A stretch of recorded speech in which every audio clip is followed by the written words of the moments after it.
What's up, y'all? It's Tywiththelocs here, and for today's video, we're going to talk about what you should expect in your first year of your lock journey. We gon' bring them 'cause I give them it, yeah, yeah.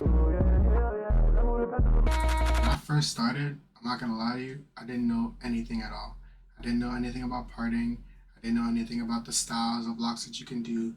The only thing I knew is that there was one person's locks that I really wanted to have, and I wanted to copy the exact thing, and I just wanted to just get them started. So I didn't know like the proper maintenance or what it was gonna come while having locks, but after my first year and so forth, I started to really understand what was going on, and I was able to properly take care of them the way that I should have. This video I'm gonna show a bunch of photos and try to include some videos too of some of my hair throughout that first year of each month. Now, let's just jump straight into the video. To give a little bit of backstory, I started my locks off of coils. I started them, it was about September of 2015, and at the time, I didn't really know what I was doing, like I said before. So what I did when I started them is that I went to a loctician that my friend recommended me. I didn't do anything myself in the beginning. I kind of just let them take care of it, and I listened to everything that they told me to do.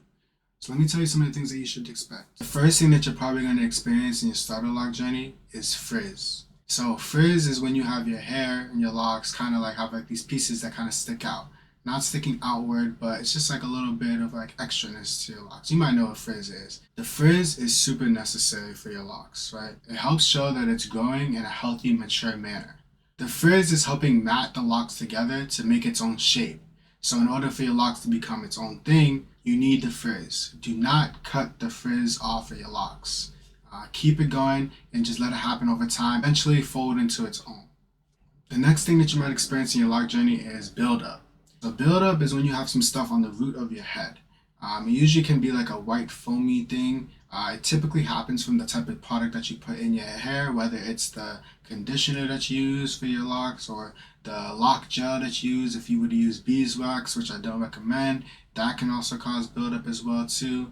But it's basically all the products that you have on your head and you haven't washed it out or cleaned it out, so it's just sitting on your roots. So this is something that you're probably going to experience in the beginning of your lock journey, just because you're learning and you're trying to figure out what products work best for you, and you're probably not doing everything the right way, correctly, properly to keep them like as clean and healthy as possible. I want you to know that buildup is completely normal. It happens to every one of us. No one is free of having buildup for the most part. Even me, as clean as my locks are, I still have buildup that happens from the gels that I use to keep my locks the way they're. So it's completely normal. Don't stress it. Just try to avoid having as much buildup as possible by not using too many products. The next thing you should expect in your starter lock journey is the balls at the end of your locks.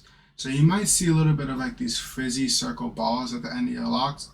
And this is actually really important for your lock journey. So the balls at the end of your locks is basically like having split ends for your loose natural hair.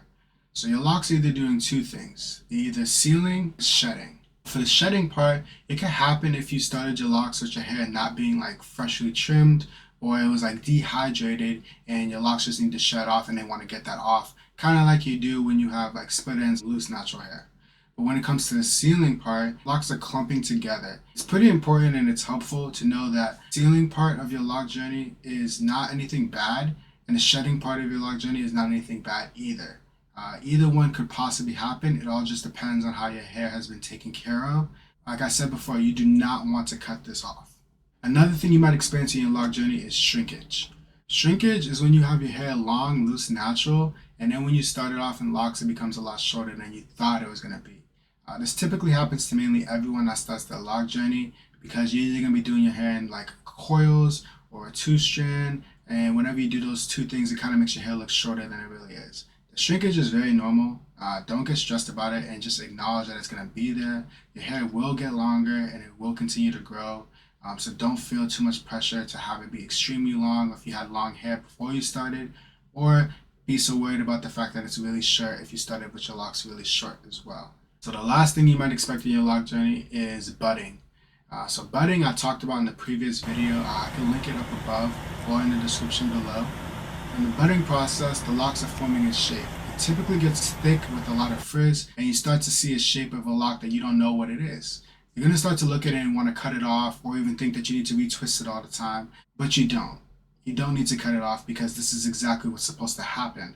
You go from the budding stage to the next stage. So you need this budding process to happen, and it's going to happen in the beginning of your lock journey. Thank y'all for watching. Leave a like, comment, subscribe. Let me know the type of videos that you want to see going forward, and I'm going to try my best to get them all in there. All right? Appreciate you and be safe.